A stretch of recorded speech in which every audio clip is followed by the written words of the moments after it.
Max foundation के physics के class में आप सभी का स्वागत है। मैं इरफान आलम आज आपको पढ़ाने वाला हूं क्लास 12 के फिजिक्स का पहला chapter electric charges and field का सेकंड टॉपिक, जिसे हम लोग कहते हैं electrostatic force and coulomb force. इस लेक्चर्स को सुनने के बाद आप ये समझ पाएंगे कि इलेक्ट्रोस्टैटिक फोर्स क्या होता है, पॉइंट चार्ज किसे कहते हैं, कूलम्ब फोर्स क्या है, कूलम्ब फोर्स किन बातों पर डिपेंड करता है और किन बातों पर डिपेंड नहीं करता है, कूलम्ब फोर्स के लिए क्या कूलम्ब्स का लॉ है।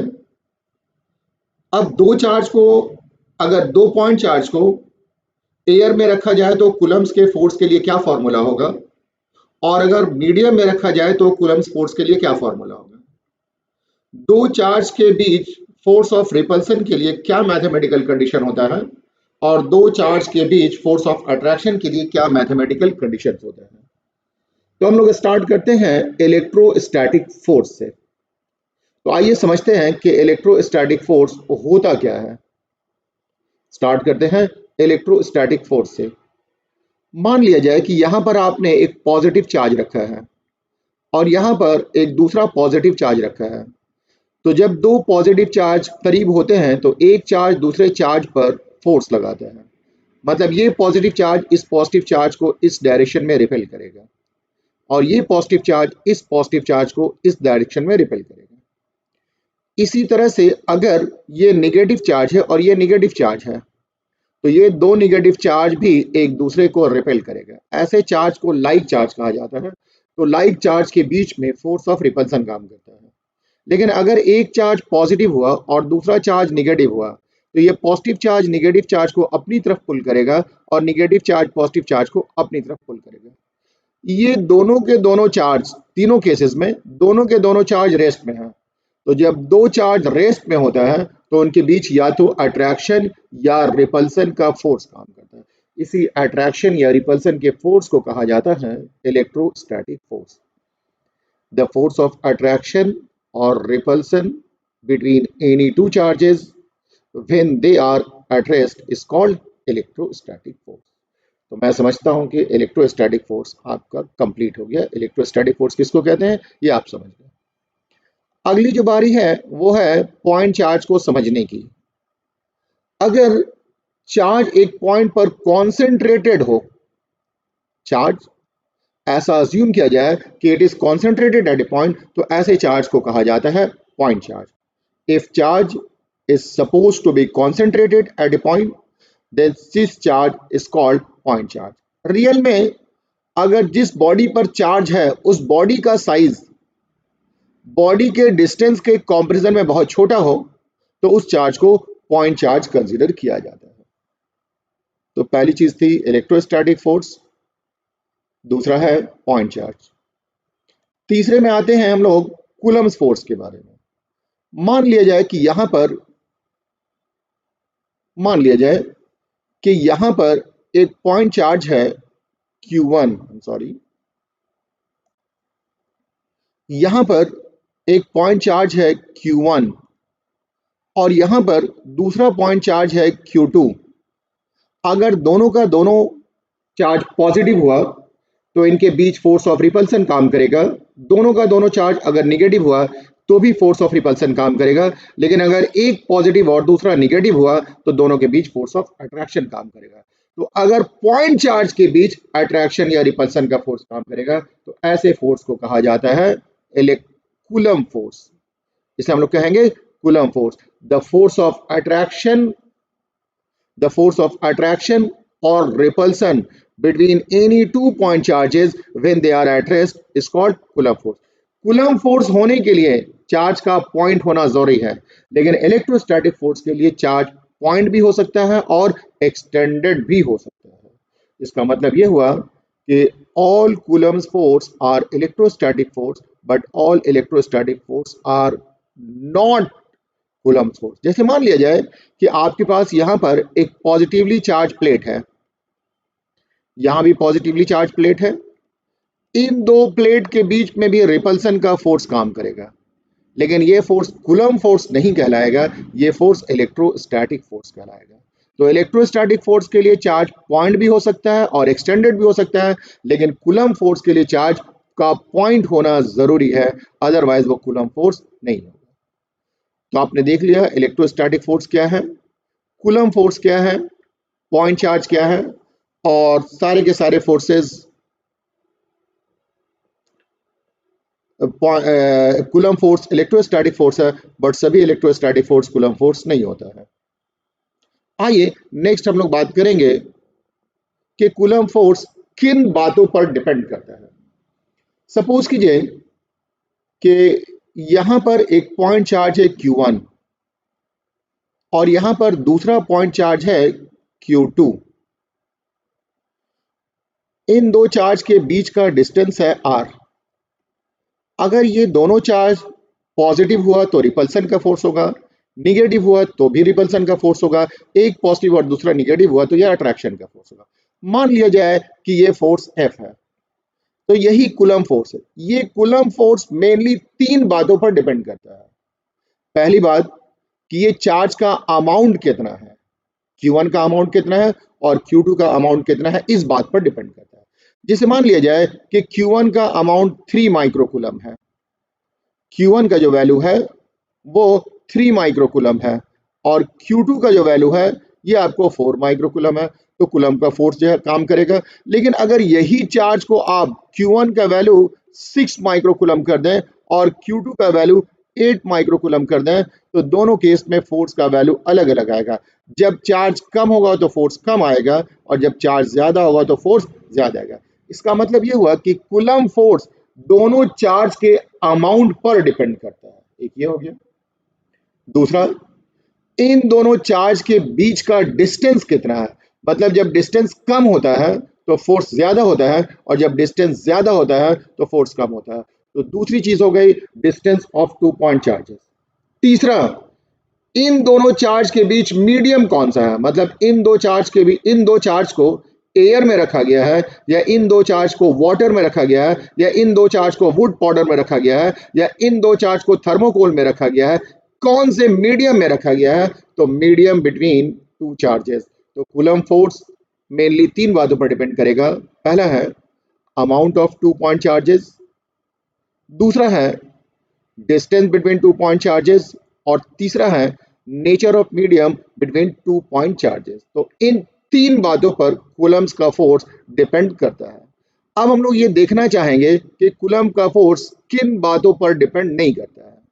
तो जैसे मान लिया जाए कि दोनों का दोनों चार्ज आप एक बार पॉजिटिव ले लें, अगले बार दोनों का दोनों चार्ज आप नेगेटिव ले लें, उसके बाद दोनों का दोनों फर्स्ट केस में दोनों का दोनों चार्ज पॉजिटिव लें, सेकंड केस में दोनों का दोनों चार्ज निगेटिव लें और थर्ड केस में एक चार्ज पॉजिटिव लें और दूसरा चार्ज निगेटिव ले लें। तो आप फोर्स कैलकुलेट करके देखेंगे तो फोर्स के वैल्यू में कोई चेंज नहीं आता है, फोर्स उतना ही रहता है। इसका मतलब ये हुआ कि ये फोर्स चार्ज के नेचर पर डिपेंड नहीं करता है। दूसरा, जिस बॉडी पर चार्ज है वो बॉडी तो मास से एसोसिएटेड होता है, तो उस बॉडी के मास पर कूलम फोर्स डिपेंड नहीं करता है।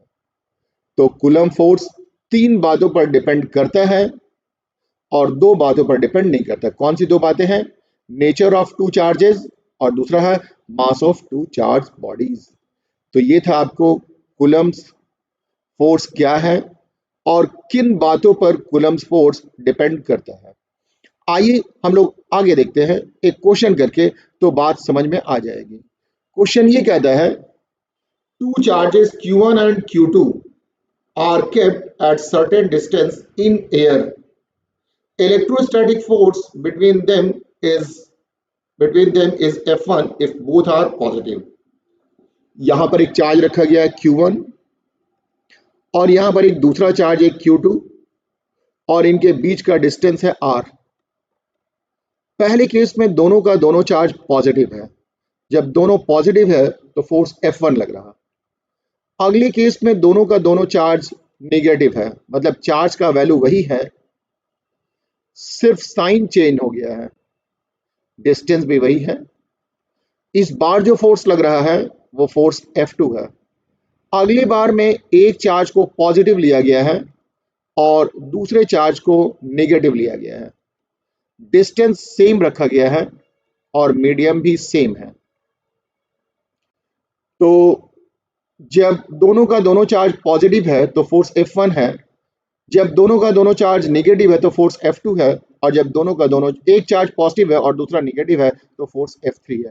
तो आपसे पूछा गया है कि आपसे ये पूछा गया है कि आपसे ऑप्शन दिया गया है कि F1 बड़ा होगा F2 से और ये बड़ा होगा F3 से, दूसरा F1 छोटा होगा F2 से, छोटा होगा F3 से, तीसरा F1 बराबर होगा F2 के लेकिन ये बड़ा होगा F3 के, और चौथा है F1 is equal to F2 is equal to F3।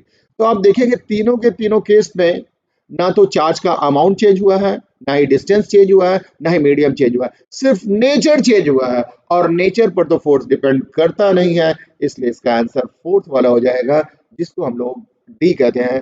मतलब F1 बराबर होगा F2 के और ये बराबर होगा F3 के। तो मैं समझता हूं कि आपको नेचर ऑफ चार्ज का कॉन्सेप्ट क्लियर हो गया होगा कि कूलम फोर्स चार्ज के नेचर पर डिपेंड नहीं करता है। तो आइए एक बार फिर से हम लोग रिवीजन कर लें। सबसे पहले मैंने आपको बताया कि इलेक्ट्रोस्टैटिक फोर्स क्या होता है, फिर मैंने आपको बताया कि पॉइंट चार्ज क्या है, फिर मैंने आपको बताया कि कूलम फोर्स क्या है, फिर मैंने आपको बताया कि कूलम फोर्स किन बातों पर डिपेंड करता है और किन बातों पर डिपेंड नहीं करता है। और इस बात को क्लियर करने के लिए मैंने आपको एक क्वेश्चन कराया, इस क्वेश्चन के जरिए आप कूलम फोर्स समझ पाएंगे। आइए आगे चलते हैं। नेक्स्ट हम लोग बात करेंगे Coulomb's law in electrostatics. Electrostatics में कूलम्स का क्या लॉ है ये जानिए। सपोज कीजिए कि यहां पर एक चार्ज है Q1 और यहां पर एक दूसरा चार्ज है Q2 और इन दो चार्ज के बीच का डिस्टेंस है R। तो इन दो चार्ज के बीच एक फोर्स लगेगा, उस फोर्स को F से लिखते हैं। अगर मैंने F लिखा तो इसको पढ़ते हैं फोर्स ऑफ अट्रैक्शन और repulsion between two point charges when they are at rest. इस F को कहा जाएगा, ये दोनों का दोनों चार्ज पॉजिटिव हुआ तो रिपल्सन, नेगेटिव हुआ तो रिपल्सन, एक पॉजिटिव और दूसरा नेगेटिव हुआ तो अट्रैक्शन। मतलब ये अट्रैक्शन का भी हो सकता है, रिपल्सन का भी फोर्स हो सकता है। तो फोर्स ऑफ अट्रैक्शन और repulsion between two point charges when they are at rest. अगर हम लोग इस चार्ज को ऐसे लिखेंगे तो इसको पढ़ते हैं product of magnitude of two point charges. ये बीच में इनटू साइन है, इसे पढ़ा जाएगा product of magnitude of two point charges, और ये जो साइन है इसे डायरेक्टली प्रोपोर्शनल कहा जाता है। तो अब क्या पढ़ेंगे, अब पढ़ेंगे फोर्स ऑफ अट्रैक्शन और repulsion between two point charges is directly proportional to product of magnitude of two point charges. एक बार फिर से सुन लें, force of attraction or repulsion between two point charges is directly proportional to product of magnitude of two point charges। लेकिन अगर distance की बात करें तो ये डिस्टेंस इस तरह से होता है और इसको पढ़ते हैं इनवर्सली प्रोपोर्शनल टू। ये 1/r को इनवर्स ऑफ r कहा जाता है और स्क्वायर कर दिया तो inversely proportional to square of distance between them. तो फिर से समझ लें, force of attraction or repulsion between two point charges is directly proportional to product of magnitude of two point charges but inversely proportional to square of distance between them। यही है Coulomb's का law. It states that the force of attraction or repulsion between two point charges when they are at rest is directly proportional to product of magnitude of two point charges but inversely proportional to square of distance between them। मैं उम्मीद करता हूँ कि ये Coulomb's का law भी आपको clear हो गया होगा। तो आइए, हम लोगों ने कूलम फोर्स क्या है ये समझ लिया, कूलम फोर्स किन बातों पर डिपेंड करता है ये भी समझ लिया, किन बातों पर डिपेंड नहीं करता है ये भी समझ लिया, और कूलम फोर्स के लिए कूलम्स का लॉ क्या है ये जान लिया। लेकिन अभी तक हम लोगों ने ये नहीं सीखा कि कूलम फोर्स कैलकुलेट करने का फॉर्मूला क्या होता है। तो नेक्स्ट हम लोग चलेंगे कूलम फोर्स कैलकुलेट करने का फॉर्मूला के लिए, मतलब एक्सप्रेशन फॉर कूलम्स फोर्स। आइए देखते हैं एक्सप्रेशन फॉर कूलम्स फोर्स। यहां पे आप देखेंगे दो चार्ज लिया गया है, एक Q1 है और दूसरा Q2 है। दोनों चार्ज के बीच का डिस्टेंस r है, ये एयर में रखा हुआ है और इनके बीच जो कूलम फोर्स है वो F है।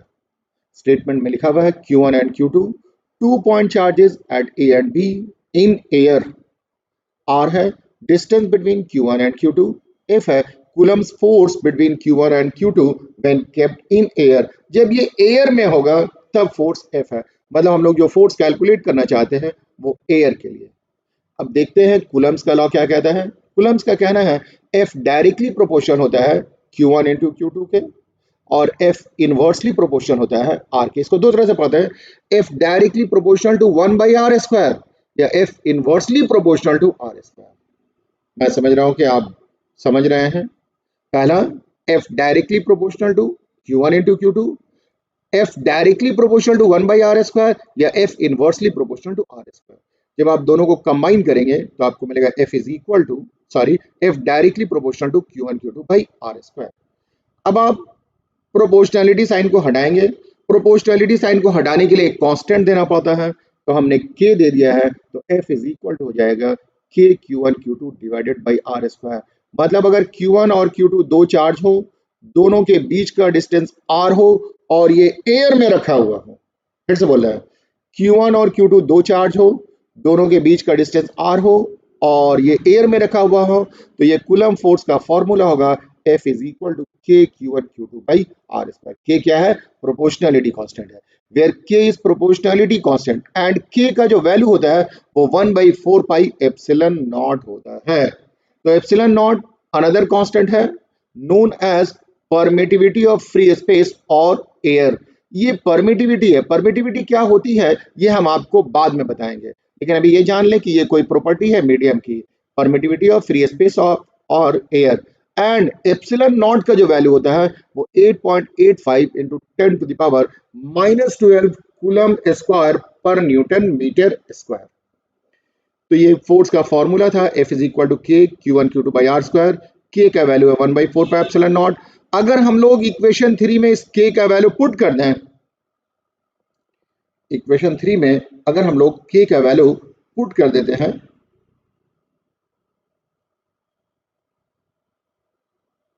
तो हम लोग को मिलेगा F is equal to 1/4 pi epsilon naught Q1 Q2 by R square. मतलब अगर Q1 और Q2 दो चार्ज हैं, दोनों के बीच का डिस्टेंस r है और वो एयर में रखा हुआ है।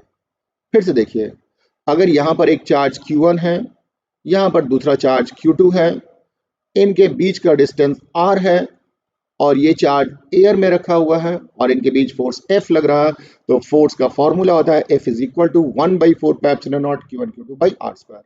लेकिन अगर आपने एयर को हटा दिया और एयर को हटा करके कोई दूसरा मीडियम डाल दिया, यानी वाटर डाल दिया, थर्मोकोल डाल दिया, तो वैसी स्थिति में फोर्स को हम लोग FM से लिखते हैं। इफ मीडियम भी अदर देन एयर, तो वैसी स्थिति में फोर्स को FM से लिखा जाएगा और ये 1/4 pi epsilon Q1 Q2 by R square. Epsilon permittivity of medium, जिस मीडियम में रखा है, अगर वाटर में रखा है तो वाटर की परमिटिविटी, ग्लास में रखा है तो ग्लास की परमिटिविटी, वुड में रखा है तो वुड की परमिटिविटी, मतलब जो मीडियम आप इस्तेमाल करेंगे उसकी परमिटिविटी यहाँ पर लेनी होगी। और FM कहलाता है कूलम्स फोर्स इन मीडियम। तो आपने देख लिया कि एयर में कूलम फोर्स का फॉर्मूला है 1/4 pi epsilon naught Q1 Q2 by R square, जबकि मीडियम में फॉर्मूला है 1/4 pi epsilon naught Q1 1/4 pi epsilon Q1 Q2 by R square. तो मैंने आपको बताया था कि आप कूलम फोर्स का फॉर्मूला एयर में निकाल पाएंगे और मीडियम में भी निकाल पाएंगे। आइए लास्ट सेक्शन है जिसमें हम लोग देखेंगे कि कूलम फोर्स कब अट्रैक्टिव होता है और कब ये रिपल्सिव होता है। कूलम फोर्स का मैथमेटिकल कंडीशन सीखेंगे।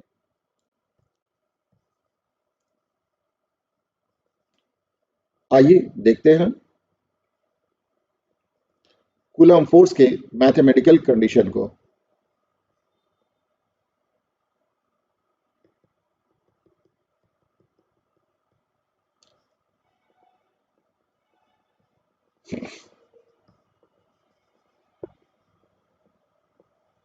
ये है कूलम फोर्स का mathematical conditions for force to be attractive और रिपल्सिव।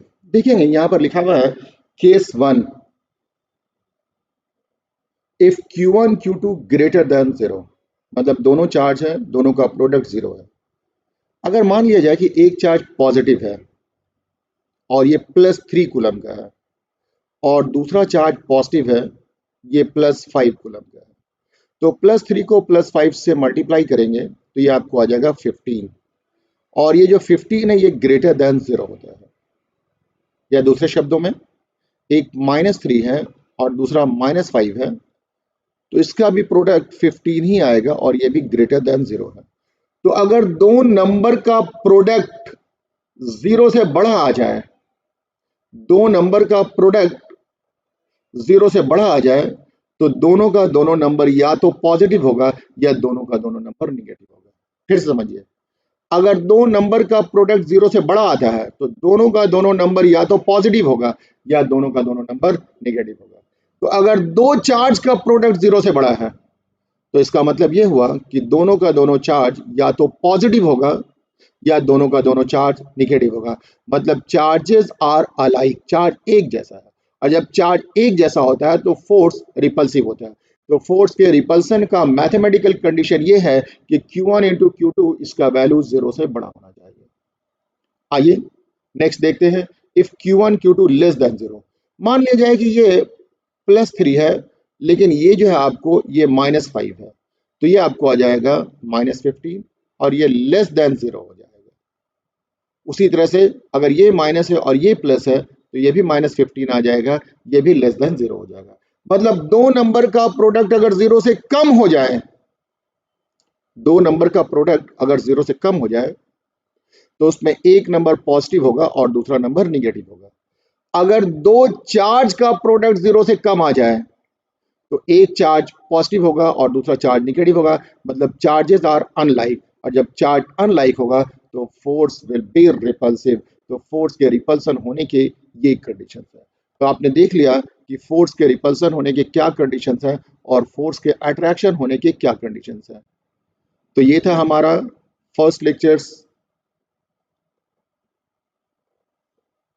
सेकेंड टॉपिक का, जिसका नाम है electrostatic force and coulomb force. तो आज के लिए इतना ही है, बाकी बातें हम आपको अगली क्लास में बताएंगे। तब तक के लिए आप मुझे इजाज़त दें। Thank you.